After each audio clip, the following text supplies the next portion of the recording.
Ai, como é bom. Ai, como dizia minha mãe, né? Ai, como eu se divirto. Duas eleições recentes, Milei e Geert Wilders. Não sei se vocês já ouviram um holandês tentando não, eles falam do jeito deles, óbvio. Mas se já viram um holandês falando um G. O G deles é um H meio estranho, né? Eles falam Van Gogh, né? Então, mas eu vou falar Geert Wilders, tá? É isso aí. Mas não é só isso, não vamos esquecer que teve o chute na bunda também recente lá na Nova Zelândia, né? A esquerda perdeu espaço lá.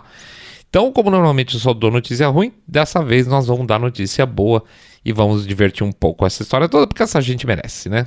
Eu quero ficar no Milei e no Wilders, e como isso mexe com, vamos chamar assim, com o imaginário da esquerda, a reação da nossa esquerda e da esquerda europeia, tá? Delícia, direto ao assunto, daqui a pouco a gente volta.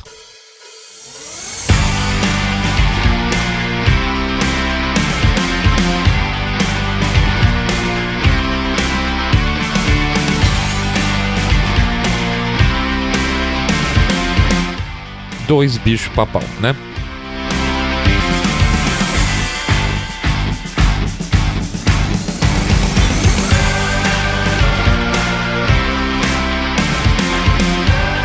Saindo da bolha.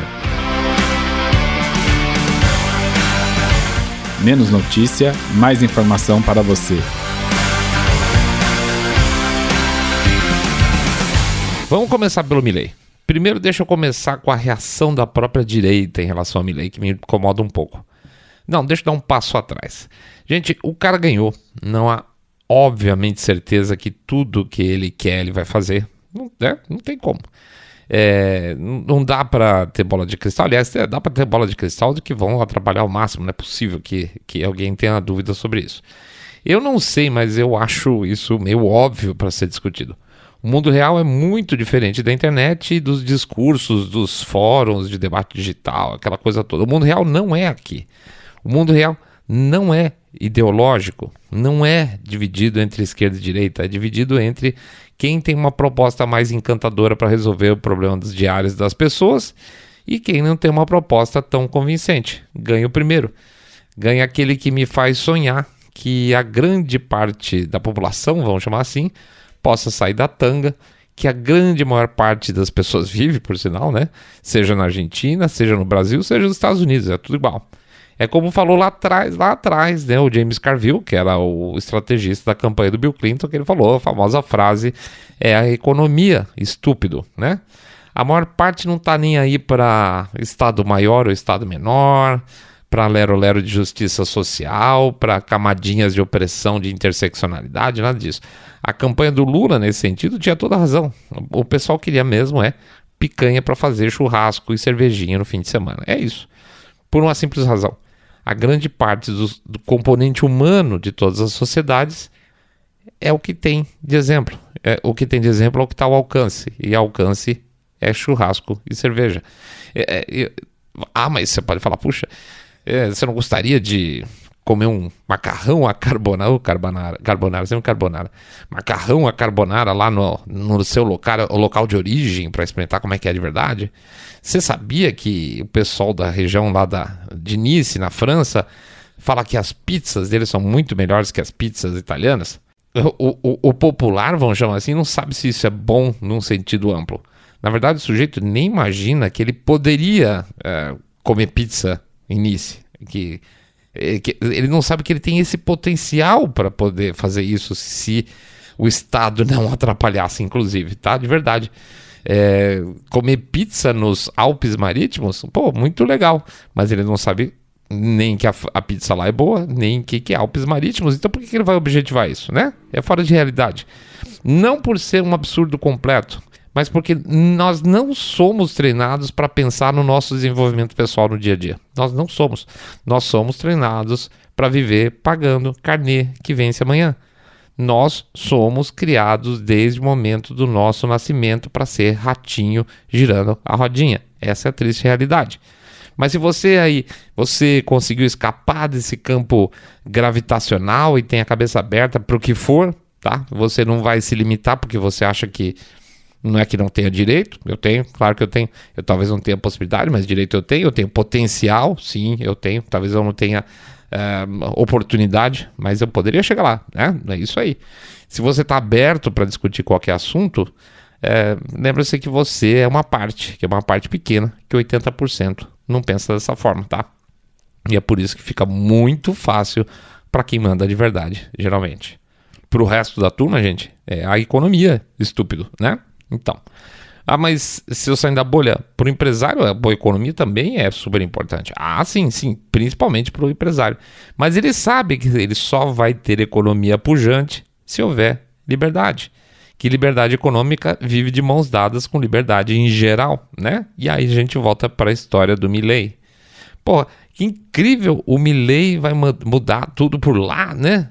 Não sei. Eu não sei, aliás, eu mais duvido do que sei, né? Mas tem que ser um passo de cada vez, que seja um pequeno passo dessa vez.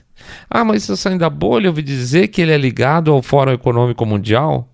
E aí, essas horas eu fico meio pistola com o nosso campo, tá? A turma do lado de cá, por duas razões. Primeiro, porque você pensa, a gente aqui ama uma teoria conspiratória. Tô falando nós aqui do Saindo da Bolha, né? Mas, pô, teoria conspiratória não se monta a partir de um indício meia boca.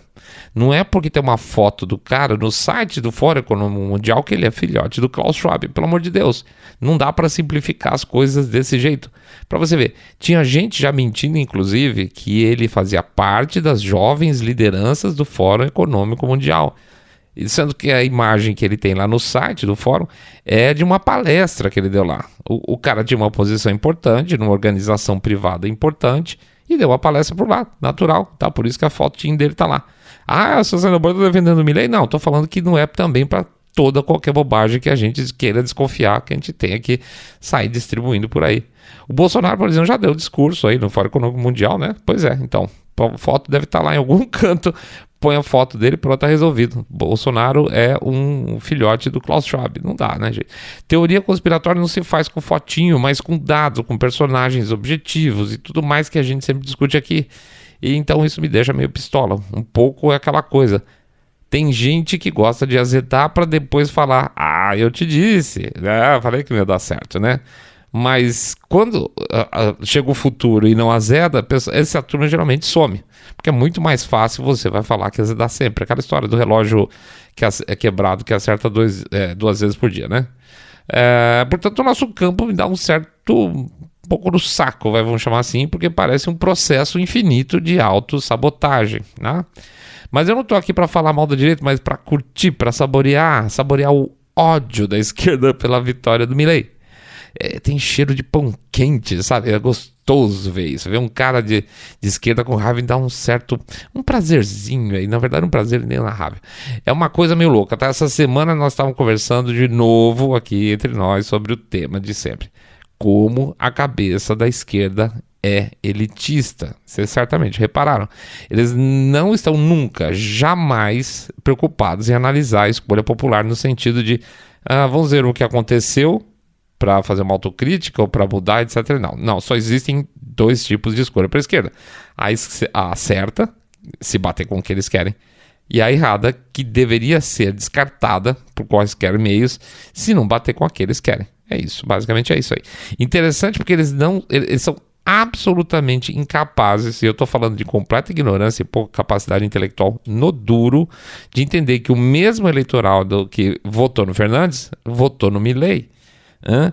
Sim, quando as eleições acontecem, elas são justas, se é que vocês me entendem, é o conjunto do eleitorado que define, né?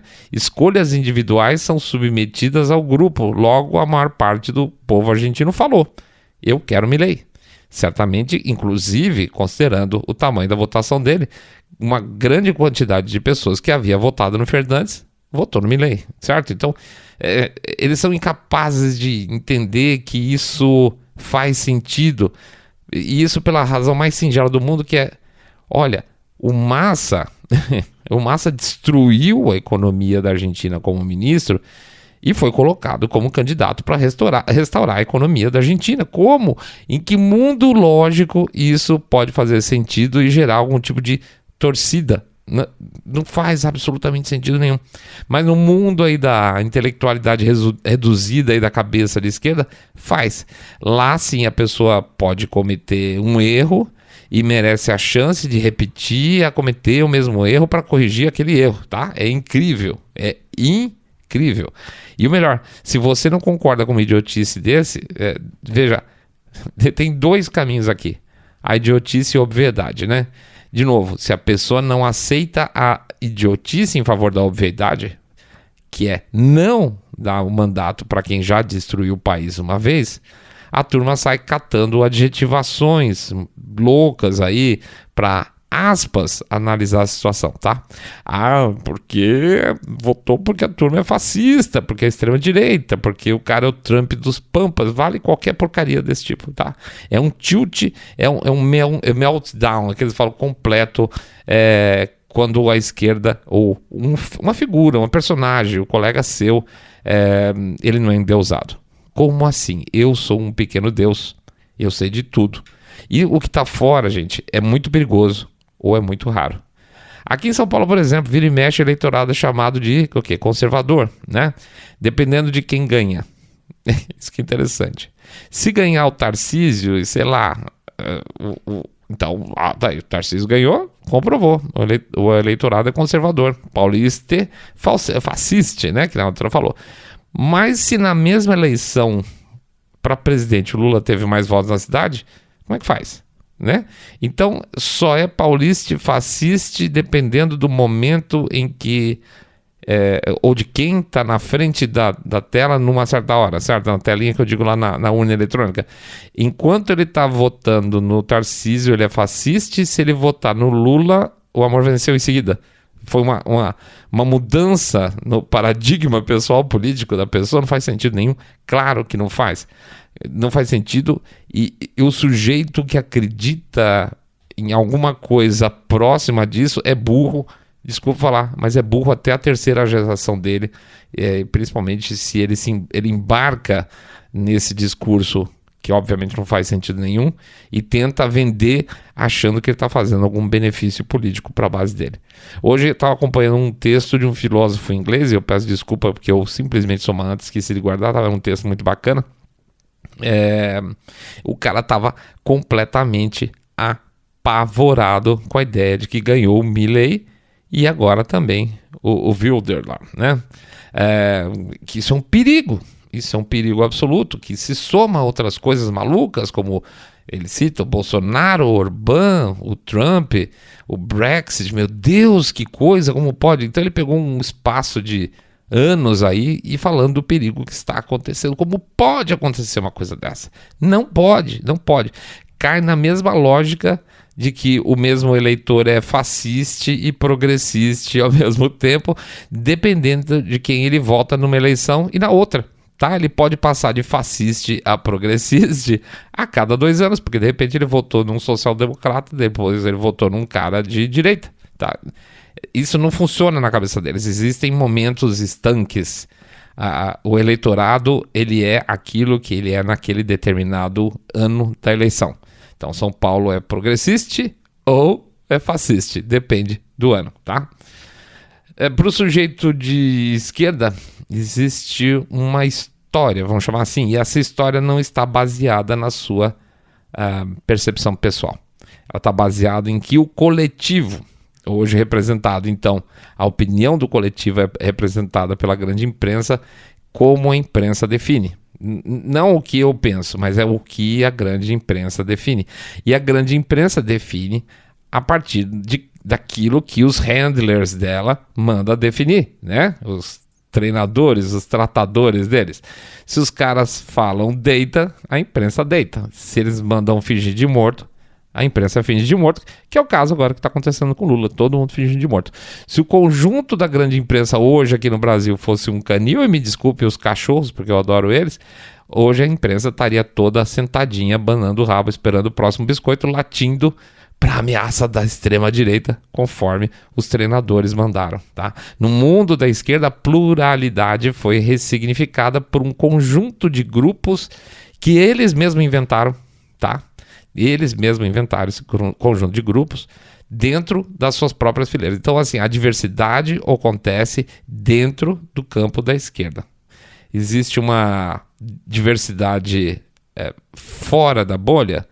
Não, é só uma sombra fora da bolha deles, não é diversidade, é só uma sombra ameaçadora, vamos chamar assim. Você aí que está ouvindo faz parte dessa sombra, emitindo na cabeça deles como se fossem uivos assustadores cada vez que você deixa uma opinião pública em algum lugar, tá? De onde será que está vindo esse barulho assustador? Eles devem pensar, que medo que dá esse mundo lá fora, que nesse mundo diverso, nosso interno, fora da nossa bolha, fora aí da terra do moranguinho. É uma coisa do outro mundo, tá? Não existe no mesmo mundo maneiras de pensar diferentes. Pois se é que existe alguém assustador, realmente assustador para a esquerda europeia, mais que o Orbán, mais que os poloneses, mais que o Trump e o Bolsonaro junto, é o tal do Geert Wilders, tá? Eita homem que deixa a esquerda panicada lá. Pois bem, o Geert Wilders e seu partido lá, o PVV, sempre foram o underdog, aquele que não tem chance, tá? É uma turma legal quando o cara não tem chance, porque é uma turma boa de se odiar. Você pode falar mal porque eles nunca têm chance de chegar no poder mesmo, então não precisa ter medo, né?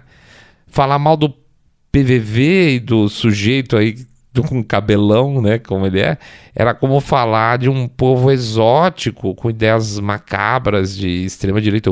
Que medo, nossa, já imaginou que se acontecesse? É como se fosse a mãe ameaçando o filho, tá? Não faz mal pro seu gatinho, porque senão quando crescer você vai ficar que nem o Geert Wilders. Não faça isso, eu não quero ser assim, tá?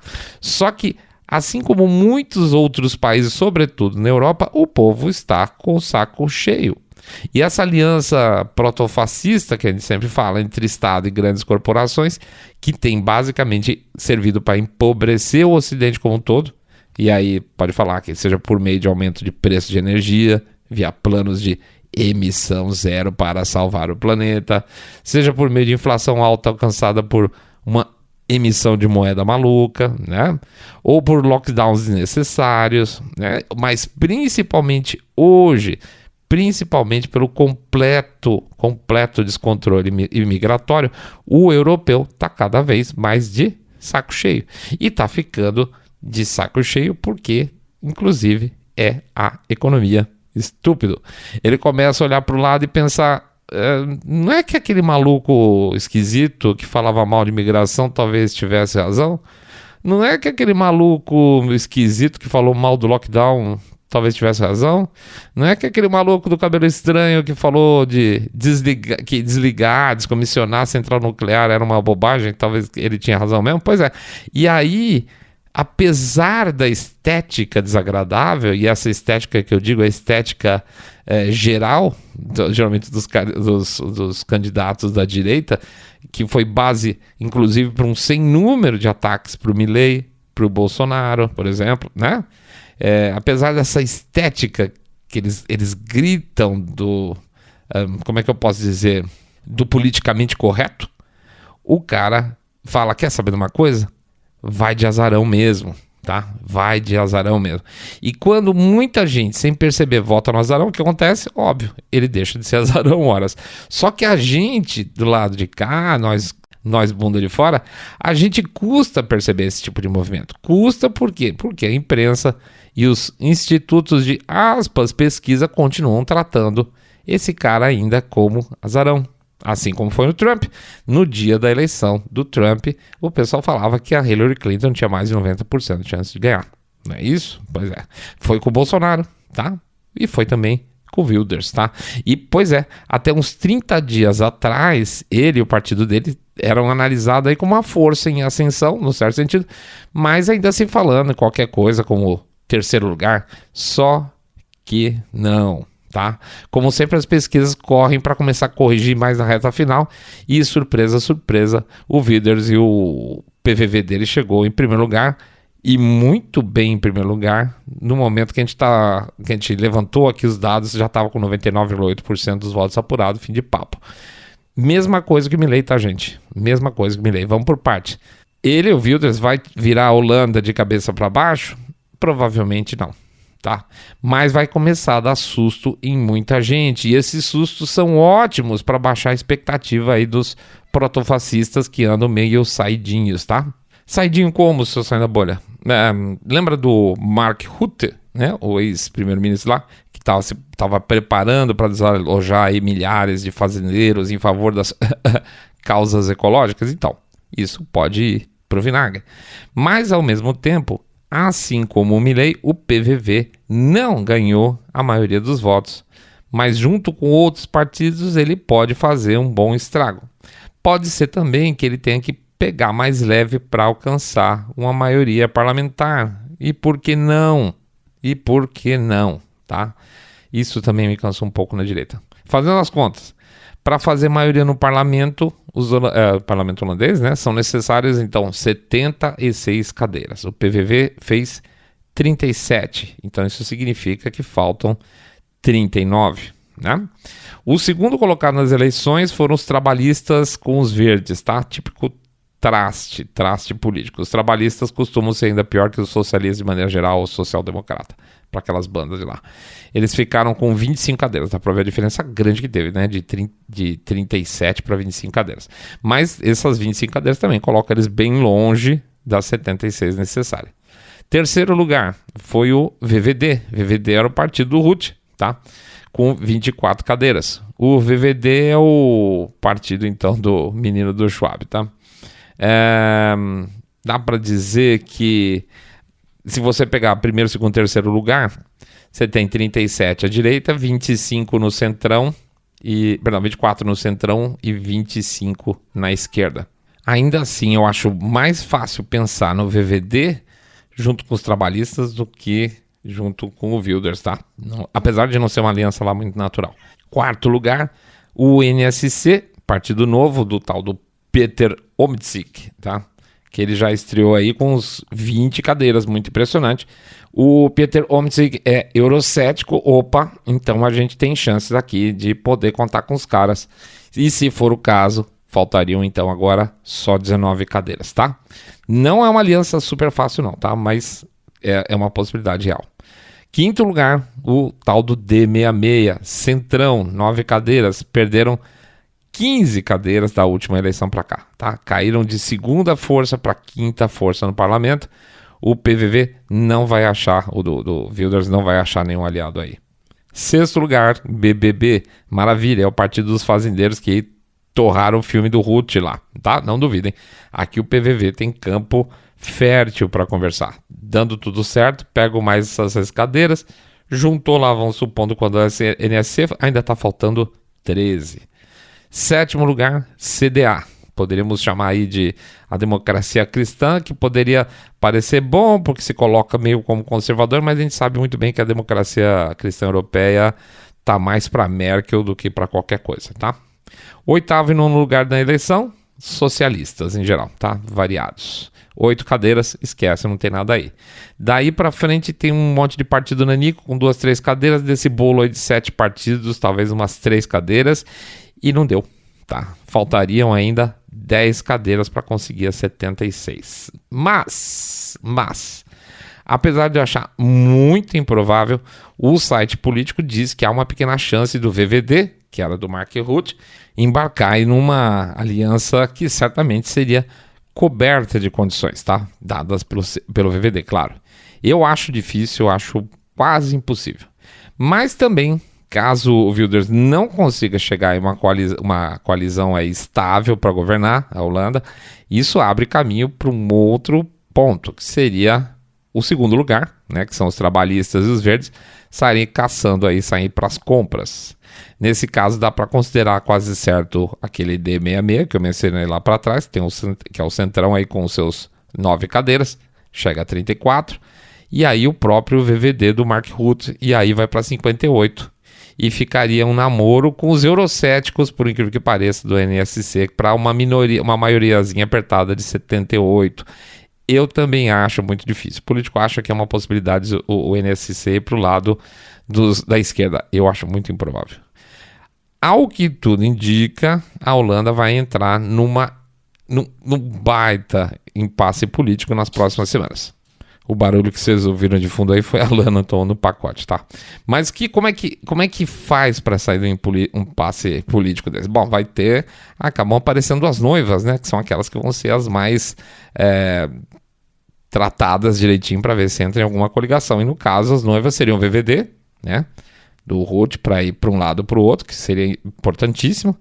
Ou os eurocéticos também, indo para um lado e para o outro. Eu acho muito difícil o NSC ir para a esquerda, como eles estão falando, mas vai saber. E se não rolar nada disso, a situação ainda pode ser resolvida aí com os acordos meio forçados, que não sustentam o governo por muito tempo, ou um governo de minoria durante um tempo também, mas nada disso é muito saudável, tá, gente? O fato é que o eleitorado holandês avisou que não quer mais brincar de establishment, e a esquerda pira, tá? Pira. E o poder vai ter que ser repensado naquele país, o que é ótimo. Apesar da grande vitória, e foi mesmo a grande vitória do PVV, o Milei assume e o Wilders não, né? Olha que interessante. Mas o aviso de qualquer forma tá dado. E pode ser o primeiro, tá? Pode ser o primeiro realmente de muitos outros avisos cada vez mais fortes pela Europa fora. Eu tenho esperança que sim, tá? Se eu sair da bolha, então significa que começou a grande virada eu não sei, tá? Isso assim, não dá, porque a gente já passou por outras ondas até mais fortes, mas dessa vez a coisa parece que o pessoal tá bravo, porque tá votando em gente que antes não votaria. E isso aí já é um sinal muito interessante. Eu acho que o saco da turma estourou mesmo, tá? É economia estúpido, é a imigração estúpidos, tá bom? É isso aí, então vamos fazer o nosso jabacito, pedir para vocês entrarem lá no nosso site, www.saindabolha.com.br, clicar no botão follow ou seguir a gente pelo Spotify Podcast Addict, Google Podcast, Apple Podcasts. A gente pede também para vocês seguirem a gente no YouTube, enquanto a gente está lá, ou no Rumble, dá um likezinho, faz um comentário, sininho, tá? Pede para não esquecer de fazer o boca a boca sarado, contando que vocês estão acompanhando o podcast Cabeça Direita, Limpinho, Supimpa, que detesta o politicamente correto e se diverte com o sofrimento da esquerda. Pede também para, por favor, não esquecer do nosso Pix 10 milhões de reais, pingado não é seco, ou R$1 por episódio, que ajuda pra caramba. Mas, principalmente, para vocês darem uma passada lá na loja saindodabolha.com.br, para conhecer o nosso e-book, o nosso novo e-book que foi lançado, que é o Manual do Guerrilheiro Anti-Woke. Ele tá muito legal, tem bastante informação, eu acredito que vocês vão gostar. São 150 e tantas páginas, tá? Não sei exatamente quanto, porque ainda não terminou de editorar, mas tá lá prontinho na mão dos meninos da arte, terminando para fazer o PDF para vocês, tá bom? Esse fim de semana começa a embarcar as primeiras canecas que foram vendidas, aviso o pessoal para não ficar ansioso, e na sequência também já entra, para quem comprou no pré-lançamento, o áudio, tá? Porque a gente tem um áudio extra que é colocado à disposição só para quem compra no pré-lançamento. Depois que vai para o lançamento, não tem mais áudio extra, tá bom? É isso aí. Então, vamos para frente. Grande abraço para todo mundo. Boa semana. O restinho, né? O restinho de semana para todo mundo. Fiquem em paz, fiquem muito, muito mais super bem.